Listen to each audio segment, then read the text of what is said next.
Mahkamah Konstitusi memutuskan pemerintah wajib menyediakan sekolah gratis untuk jenjang SD dan SMP baik negeri maupun swasta. Kami akan ulas ini bersama para narasumber. Bergabung saat ini staf khusus Gubernur dan Wakil Gubernur Jakarta bidang komunikasi publik Chiko Hakim. Bergabung juga bersama kami Koordinator Jaringan Pemantau Pendidikan Indonesia JPPI Ubaid Matraji. Selamat malam semuanya dengan Tifal, apa kabar? Tifal, Selamat malam Pak Ubaid. Baik, terima kasih semua sudah bergabung bersama kami. Yang saya pahami di tahun ajaran berikutnya Pemprov Jakarta mau menguji coba 40 sekolah swasta untuk digratiskan Bang Chiko. Tapi di sisi lain kan putusan MK belum lama ini mengamanatkan pemerintah gratiskan semua SD, SMP, negeri swasta tanpa kecuali. Kalau saya merujuk dari data Dapodik untuk tahun ajaran sebelumnya, SD 2000-an titik 900-an itu swasta. SMP 780 dari 1000-an titik itu swasta. Sanggupkah Pemprov DKI menggratiskan itu semua, Bang Chiko? Ya, rasa-rasanya kalau dalam waktu sekejap tidak akan sanggup tentu. Dan saya rasa dan tidak akan ada daerah yang sanggup menggratiskan tiba-tiba seluruh sekolah swasta ya. Tapi kan kita juga harus menelaah lagi, mungkin Mas Ubaid nanti bisa menjelaskan lebih jauh lagi terkait dengan klaster-klaster sekolah swasta. Karena sekolah itu kan ada klasternya. Ada klaster 1, 2, 3, kemudian ada klaster 4, 5 yang kemudian termasuk dengan sekolah internasional atau interkultural lah sebutannya sekarang ini. Saya rasa agak kurang masuk akal kalau kita kemudian memasukkan International School misalnya, yang juga adalah sebuah sekolah, dan sekolah swasta, SD, SMP-nya harus digratiskan, artinya harus disubsidi oleh pemerintah pusat atau pemerintah daerah. Ini juga harus dikaji lebih jauh lagi, dipelajari, ditelaah lagi lebih jauh aturan apapun yang terkait dengan putusan MK. Tapi kami sungguh menyambut baik apa yang menjadi putusan MK tersebut, karena sebenarnya sejalan dengan rencana Pemprov DKI Jakarta yang memang ke depan akan mengupayakan untuk bisa bukan menggratiskan ya, karena sekolah itu sebenarnya nggak ada yang gratis. Sekolah itu kan semua ada berbayar, artinya ada guru yang dibayar, ada pembangunan yang dilakukan, artinya Pemprov DKI Jakarta menutupi biaya-biaya itu melalui subsidi pada sekolah-sekolah swasta. Tentunya ada persyaratannya. Ini adalah plan awal kami, rencana awal. Tentunya satu sekolah swasta yang memang berada di kawasan di mana sekolah negerinya tidak cukup terlalu banyak atau tidak bisa menampung siswa, dan di mana juga itu tadi ada klaster 1, 2, dan 3 di mana peserta didiknya mayoritas adalah masyarakat atau dari keluarga yang kurang.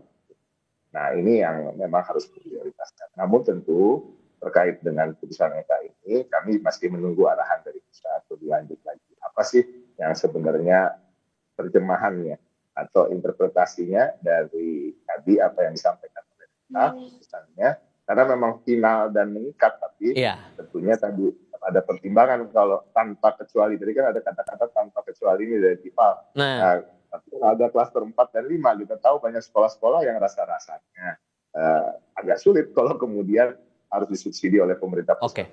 Tapi kalau melihat uji coba yang akan dilakukan pemerintah Jakarta untuk 40 sekolah swasta ini, selain tadi Anda sudah jelaskan juga kan untuk akses sekolah negerinya terbatas, tidak ada sekolah negeri di area itu, untuk siswanya gimana? Apakah ada identifikasi khusus untuk mereka yang layak mendapatkan program gratis ini?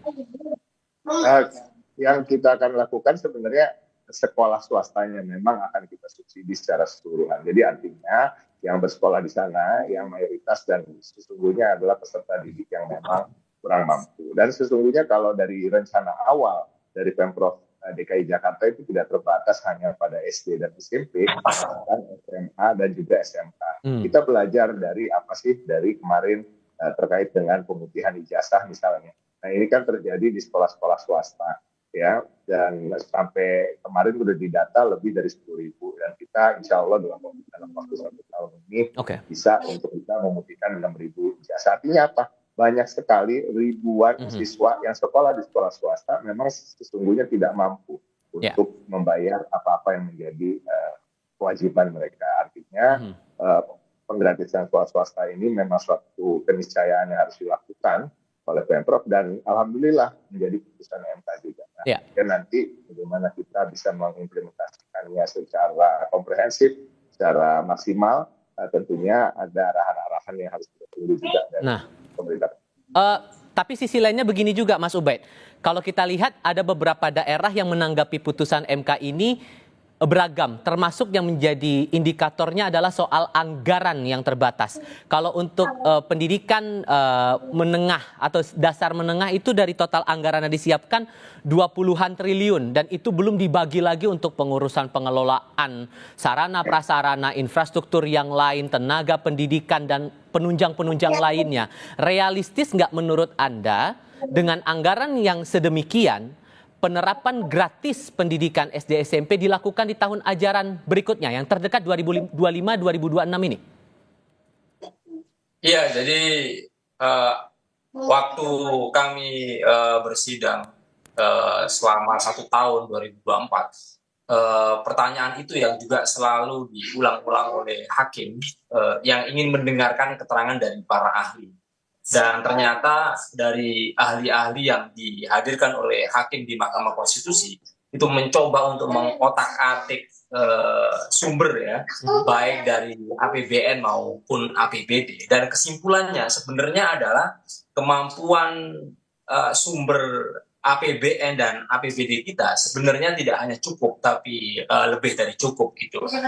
Yang justru jadi temuan ketika di persidangan adalah ternyata yang membuat keraguan hakim dan juga membuat keraguan banyak pihak adalah ternyata anggaran pendidikan kita itu tidak punya fokus alokasinya kemana atau tidak punya prioritas sehingga para ahli menemukan ternyata anggaran pendidikan ini dikelola oleh puluhan kementerian dan juga lembaga.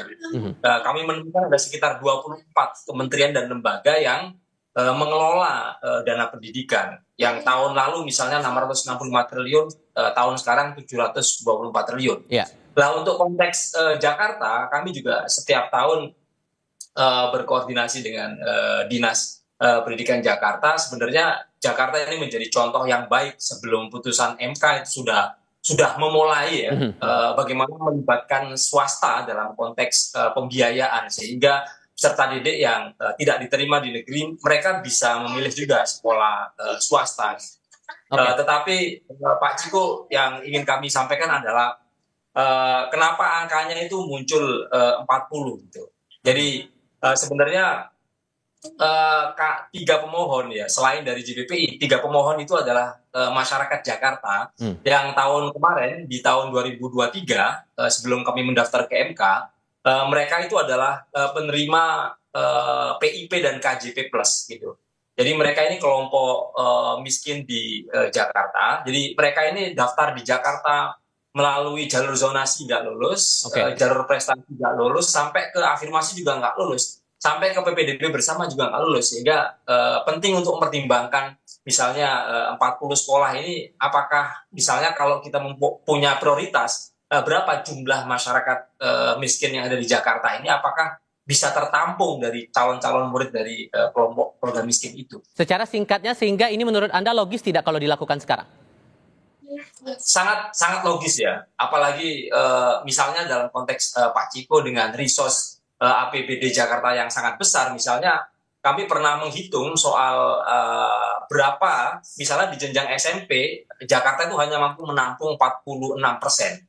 Kita pernah menghitung anak-anak Jakarta yang sekolah di SD dan SMP kalau dibiayai dengan APBD Jakarta itu kita butuh dana sekitar 3 triliun dari alokasi yang sekarang sudah ada. Jadi kalau misalnya ada realokasi, refocusing dari APBD DKI Jakarta khususnya untuk 20% pendidikan itu, yang 3 triliun itu difokuskan untuk SD dan SMP untuk tanpa dipungut biaya, itu sangat mungkin dilakukan.